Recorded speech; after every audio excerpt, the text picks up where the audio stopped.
Okay, so we should be live. I am here with Ryan Sorley, who is the CEO and founder of Double Check Research. Hi, Ryan. Hi, Liz. How are you? Good, thanks. Thanks for joining us today. So maybe you could tell us a little bit about yourself, so that our audience can get to know you a little bit and learn more about Double Check Research.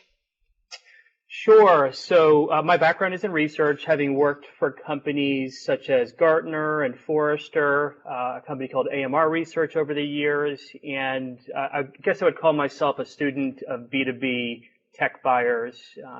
Working with DoubleCheck over the past 4.5 years, we've really, as an organization, been able to hone our knowledge and understanding of the B2B buying cycle and what buyers are looking for day in and day out as it relates to technology partnerships as well as vision, needs, solutions alignment. Great. So what insight are your clients hoping to gain when they hire you? Sure. So there's really four primary buckets of insight that our clients are looking for. The first one is related to product marketing. So a lot of organizations that we work with, the relationships really start within product marketing, and they're looking for buyer insight, real time, to help understand how to modify their go-to-market strategy, their messaging, branding, things of that nature.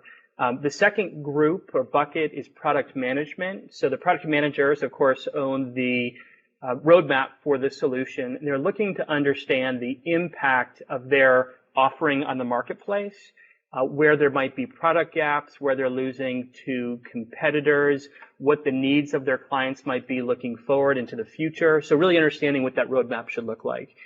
The third bucket is related, but it's competitive intelligence.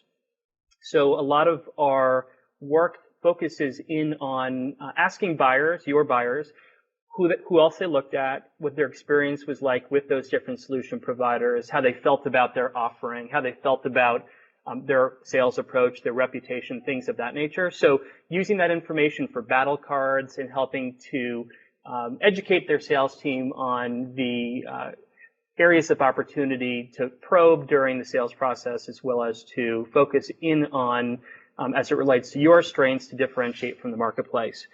And also related is the fourth bucket, which is sales enablement. So a lot of the work we do really helps to bring to light how the sales team is operating out in the field. Are they aligning their messaging and approach to the sales methodology that you've put in place within your organization? Are they effective? Are they responsive? Are they authentic? Are they transparent? So really helping to understand how the sales team is doing and then make any sort of changes that might be needed to make them that much more efficient and effective. Great. So why are win-loss interviews important, and how have you helped your clients improve their sales processes because of them? So let's see. The win-loss interviews are important for a number of the different reasons that I had just relayed in the previous question, but really understanding the white space, so to speak. A lot of organizations get a little bit of information from deals that were won or lost about why they made the decisions that they did, but oftentimes there's a lot of white space and unreliable information maybe that comes from the sales team. Maybe a reason code was put into the CRM.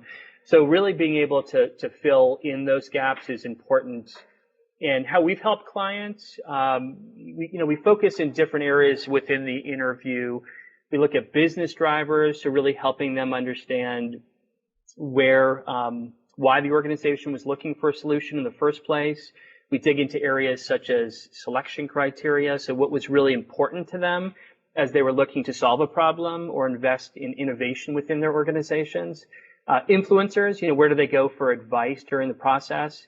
So win-loss interviews really help an organization understand, are they going to a traditional research firm or their peer community? What watering holes are they frequenting to learn about the space and ultimately build their target list, their vendor target list? Another area is related to buying process, and decision-making process. What did the committee look like? What was the process? Did they bring people in for demos? Was there a client reference process? Who ultimately made the decision? What were the one or two different things that led to a win or a loss ultimately? A lot of information within a win-loss interview could be focused on the strengths and weaknesses of your organization overall or of your solution, and then again, competition and sales performance.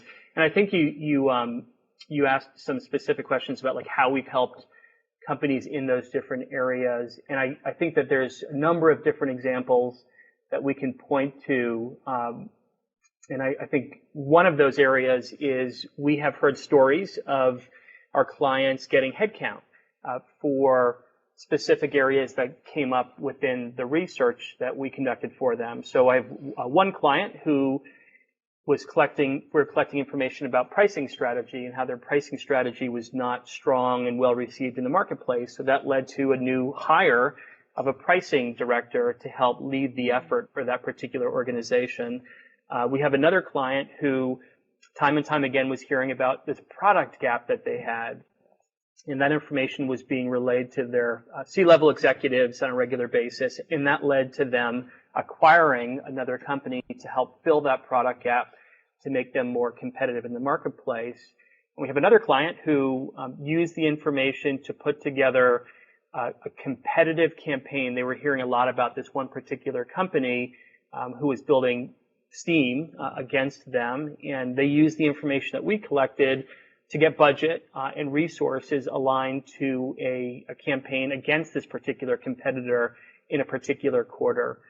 And then another example I'll use, just a final example because there's tons of them, is we had heard about one client was having problems with in the interviews in one particular area of their solution, an area that they felt they were super strong, but apparently the buyers felt they were weak. So they took that information. They used it for sales enablement activities to help the sales team really be able to articulate their strengths in this particular area, so that ultimately the messaging out in the marketplace was stronger. And they really invested in marketing resources to help prop them up in this particular space. So it wasn't that they were weak in that area. It was that the messaging and the approach to the marketplace was not as strong as it could have been. So that's just a handful of different examples. Wow, sounds super interesting. Great. So what are the necessary steps for a company to get started if they want to implement win-loss interviews?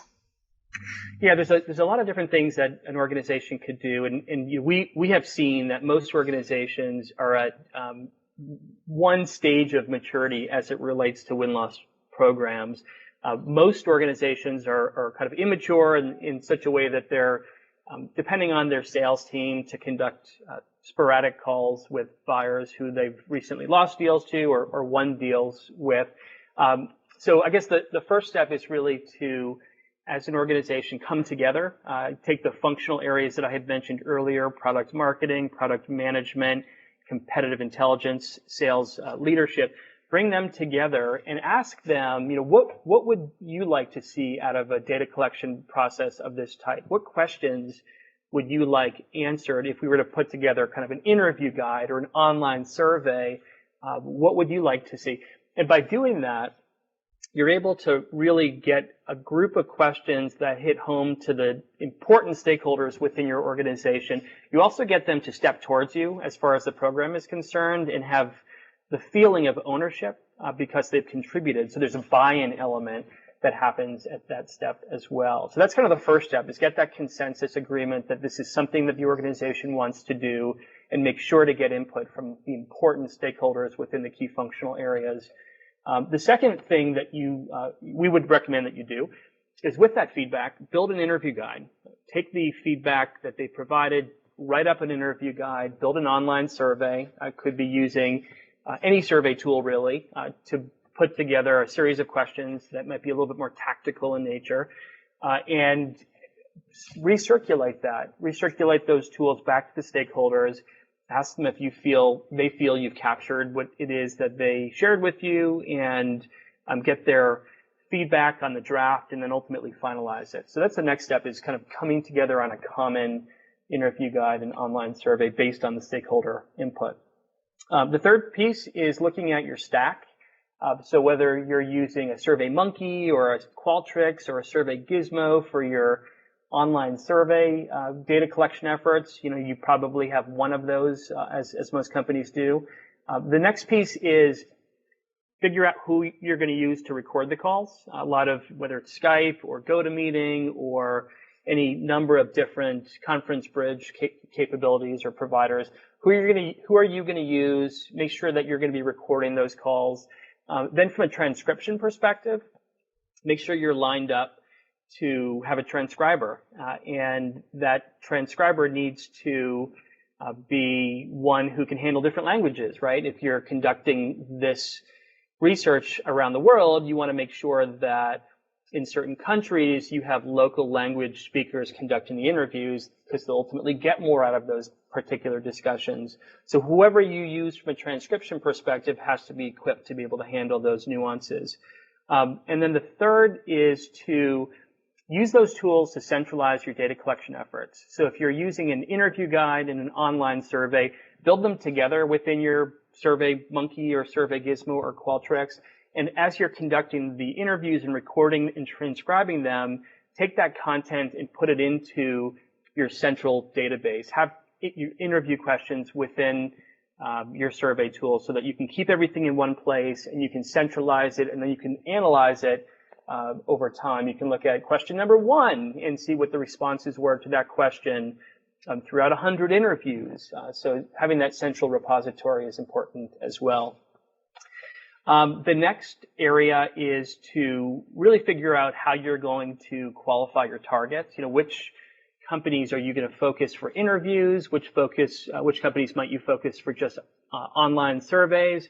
But really coming up with a group of targets that make sense. We recommend that you look at deals that were recent wins or losses within the last 90 days. It's important to get to them at that point of signature or as close to it as possible before they've kind of gotten deep into the implementation, so that their opinion hasn't really changed all that much.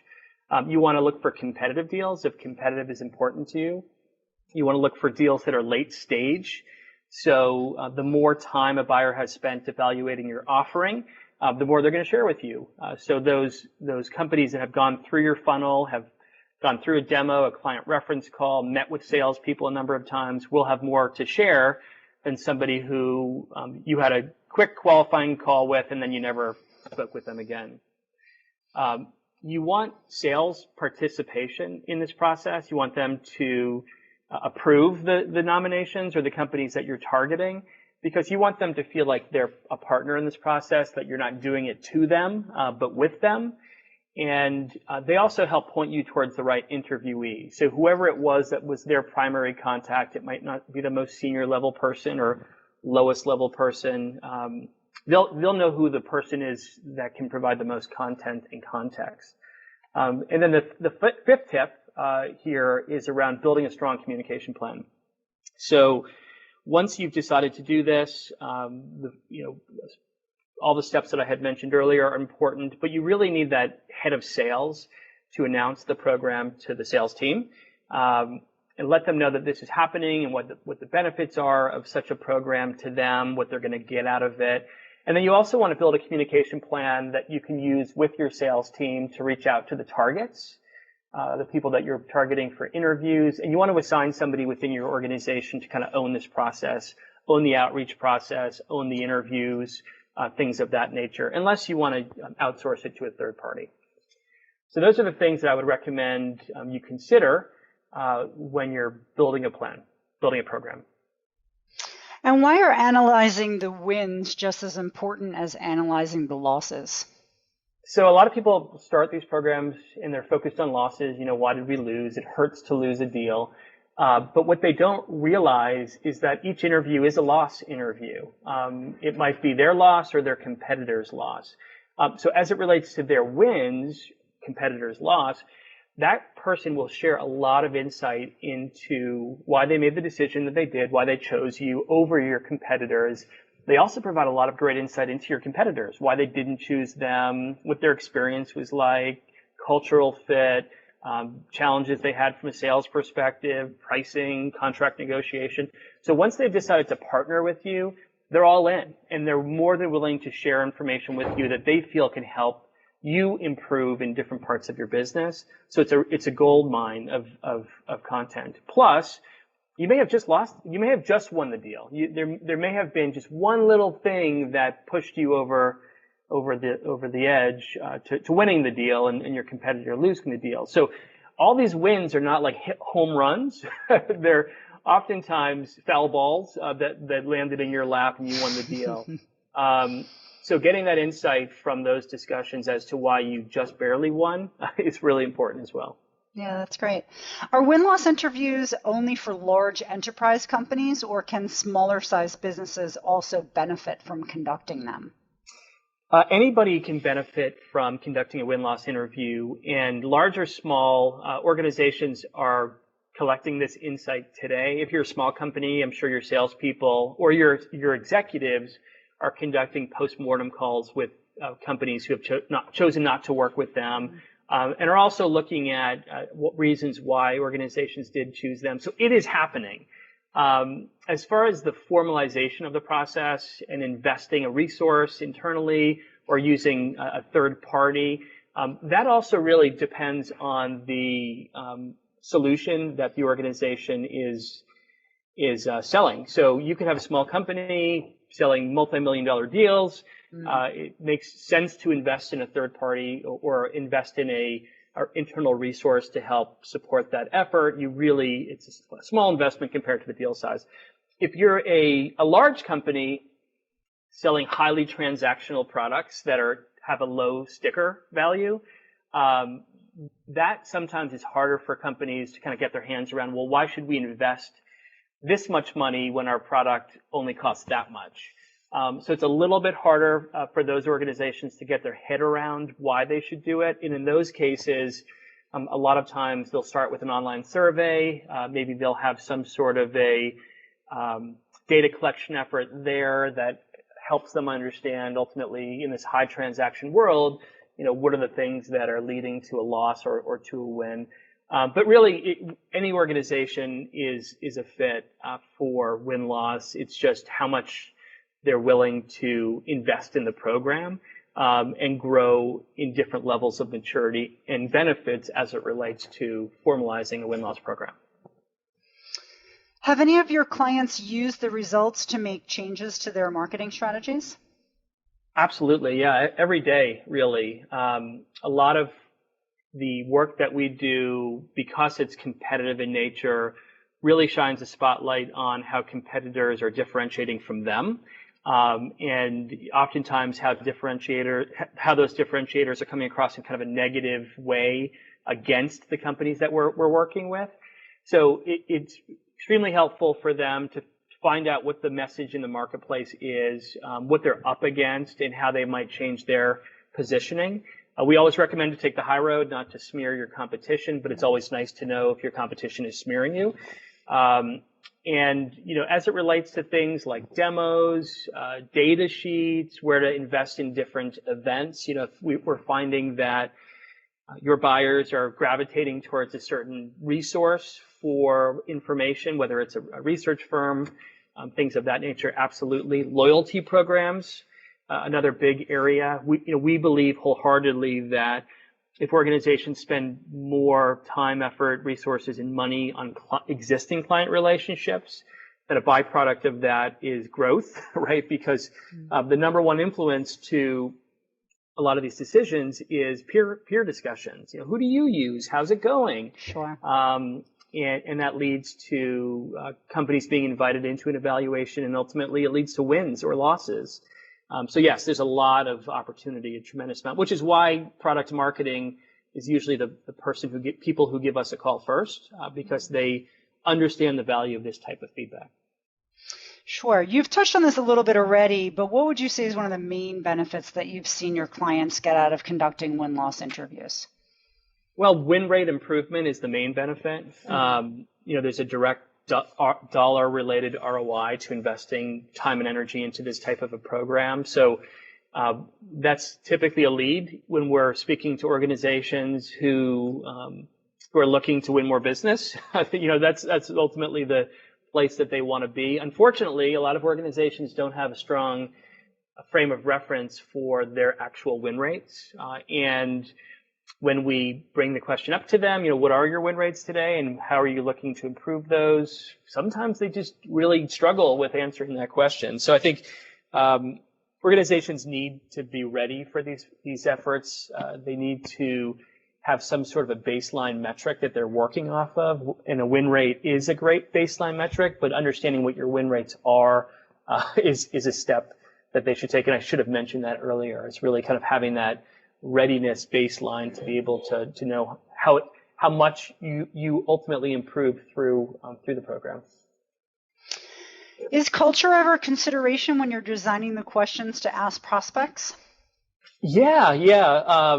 Absolutely. There are a lot of different communication styles and levels of professionalism that organizations are used to based on where they're located, based on the type of company they are. It could be industry related. Some financial services companies are often they require a little bit more of a conservative approach.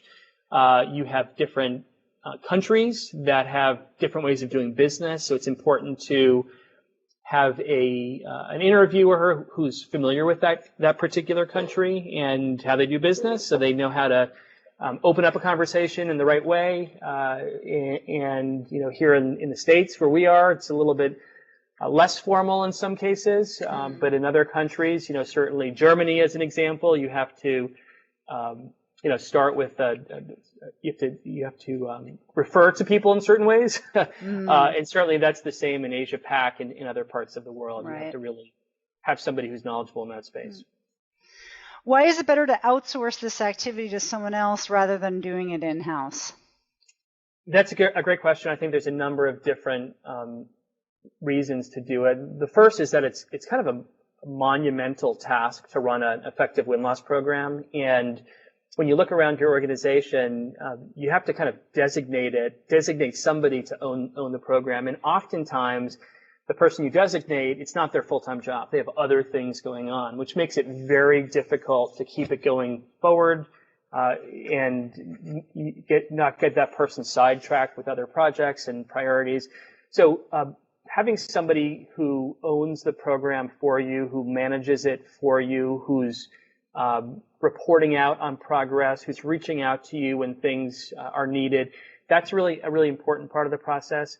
The independence is another big factor. Having a third party conduct the interviews is really important because a buyer is more likely to share open and honest feedback with somebody not at the vendor organization, simply because there's no fear of an emotional response to their feedback. Oftentimes they don't want to call somebody's baby ugly directly, but they'll do it to an independent third party. And then the independent third party should have a level of expertise. They should have, the right level of knowledge in the particular technology area or area in general that the customer is in, and be familiar with the solution area and all of that stuff. So having some sort of background that's applicable to help support those interviews is quite important as well. You also have the tools that a third party might use to help manage the program, report out to you, analyze the data, summarize the data. We, as an example, have editors, we have data analysts, we have market intelligence type analysts. So there's a lot of cooks in the kitchen to help make sure that the reports come out in a timely manner, that they're professional, complete. When you run it internally, it's hard to do that, and often, again, falls to one person part-time, so it's not as effective. So I guess the last piece is that because a third party is conducting the information, and there's an investment being made in that third party, people pay a little closer attention to it. Makes sense, yeah. Than somebody in-house who is easy to ignore, right, or biased. So oftentimes when you go in for that executive summary quarterly presentation, you get the C-level sitting there. They're really looking towards you for analysis of the insight collected, but they also want you to compare your findings to other companies that you work with. How do we compare in this area of sales, or how do we compare in this area of benefits? And the third party can bring that to the table. Excellent. And just one last question, kind of off the cuff. So, what do you think is one of the biggest factors that you've come across why somebody chooses one solution over another? Is there any, one thing that you can kind of pinpoint? I mean, is it always price? Is it always, good customer service? Yeah, I've kind of mentioned it a few times in different ways during this discussion, but the number one thing is peer recommendation. And, you can invest a ton of money into your solution and into your sales team, but if you have a poor customer success team and somebody signs up with you and has a bad experience, they're going to tell other people. Sure. And those other people are not going to buy from you. Vice versa, if you have a really strong client-focused organization who's really dedicated to providing as much value as possible and really going above and beyond the call of duty, those people are going to talk about you in a really positive way, and they're going to be your best sales assets. So we believe that the really most important thing here is happy customers lead to growth. That's the one big takeaway. There's a ton of them, but that's the one that comes up quite regularly. Absolutely. Great. Well, Ryan, thank you so much. Is there anything else that you want to add? No, I want to say that we've really appreciated working with your organization, helping us be able to expand our capabilities globally in different languages. You've been a fantastic partner, and we appreciate it. So thank you. Thanks, Ryan. Thank you.